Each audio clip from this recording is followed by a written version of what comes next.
I just want to take the opportunity to talk about this lovely little detail gouge. It's very old, probably 20 years old, and most of it's been worn away. And I'm feeling rather cramped with it.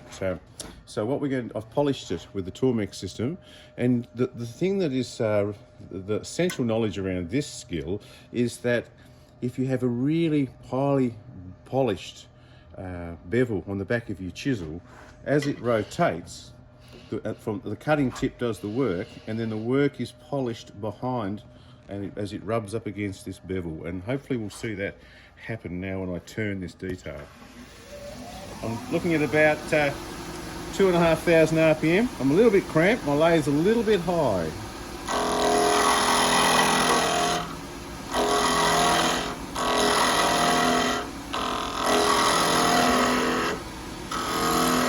Now, because of the diminishing timber, I need to get down lower, and I need to end up at centre height. So I am going to take the opportunity just to lower the rest.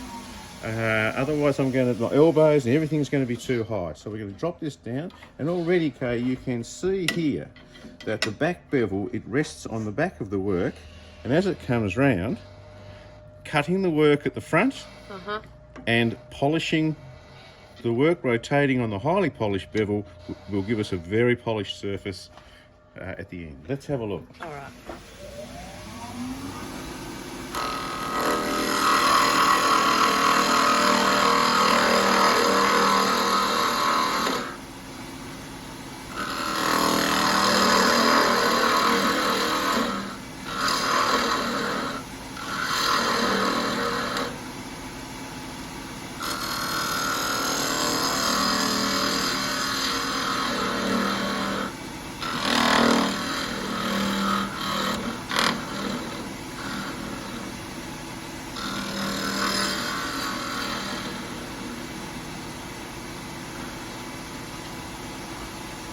It's not quite the shape I'm after, so I'm just going to take a tiny bit more out of there.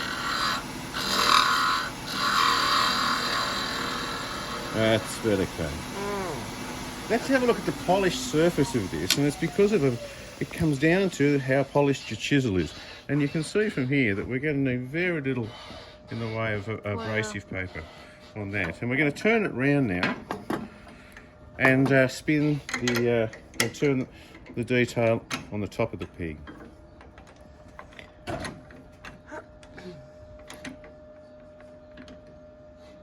And I'm aligning the jaws equidistant on either side, locking it up without doing too much damage. The Blackwood is quite hard, which is a saving grace in this instance. Now, in that last pass I've done a scallop. Now I'm looking to do a round over. So rather than coming in this way, I'm going to round the chisel and come in. And you've really got to visualise the shape that you're after. It's a bit like a golf swing, and I'm not liking the eccentricity of that. So we'll just have another look. What do you mean the eccentricity? Well, we've got concentric and eccentric, and even though we've got some of this cut off, I'm still expecting it to spin sort of parallel to the centre, and that must have been a little bit out. Let's have another look. That's better. Okay. You can see now that's coming back into centre. However, now we need to get the height right.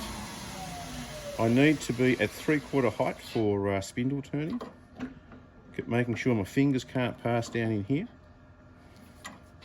And at this time, I'm going to be using the chisel and bringing it around in this direction.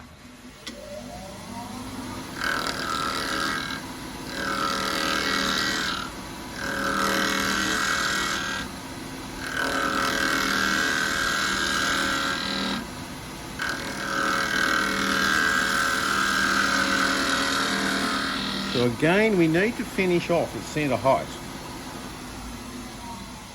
So, and I think this is one of the issues with my shorter chisels.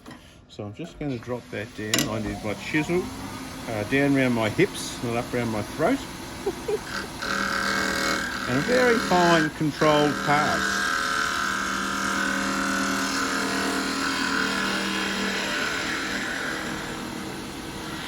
And we're finished. Thank you very much. Wowee. Happy days. 20 of those gets our job almost finished, Carol. A beautiful day in the Derwent Valley, Tasmania, Australia.